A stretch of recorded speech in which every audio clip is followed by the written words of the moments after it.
காரமாக செய்கிற பாஸ்தா தானே பார்த்துருக்கீங்க. இன்றைக்கி ஒயிட் பாஸ்தா செய்யலாமா?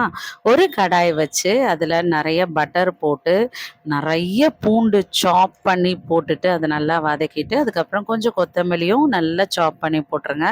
இது நல்லா கலர்ஃபுல்லாக இருக்கும். இதுதான் அந்த சீக்ரெட் இன்க்ரீடியன்ட், மேகியோட ஸ்டாக் க்யூப்ஸ் தான் இது. ஸோ அதில் ஒன்று ஆட் பண்ணிக்கிறேன். ஆட் பண்ணிவிட்டு கொஞ்சமாக தண்ணி ஊற்றி அதை நல்லா கரைச்சிக்கிறேன். அது உடனே கரைஞ்சிரும், இருந்தாலும் கொஞ்சம் தீர மாதிரி இருந்துச்சு, அதனால் லைட்டாக தண்ணி ஊற்றிக்கிட்டேன். அதுக்கப்புறம் நல்ல மைதா ஒரு 2-3 ஸ்பூன் ஆட் பண்ணிக்கோங்க. அதையும் இதில் போட்டுட்டு நல்லா பிரட்டி விட்டுட்டு ஒரு 1/2 லிட்டர் பாலில் பாதி பாலை நான் ஊற்றிட்டேன். நல்லா ஊற்றிட்டு அது நல்லா அந்த கட்டி ஆகாமல் நல்லா கரைச்சி எடுத்துக்கோங்க. அதுக்கப்புறம் சில்லி ஃப்ளேக்ஸை வீட்லேயே நான் ரெடி பண்ணேன். அதையும் ரெடி பண்ணி இதில் போட்டுட்டு உப்பை போட்டுட்டு, இந்த பாத்திரம் ரொம்ப யூஸ்ஃபுல்லுங்க.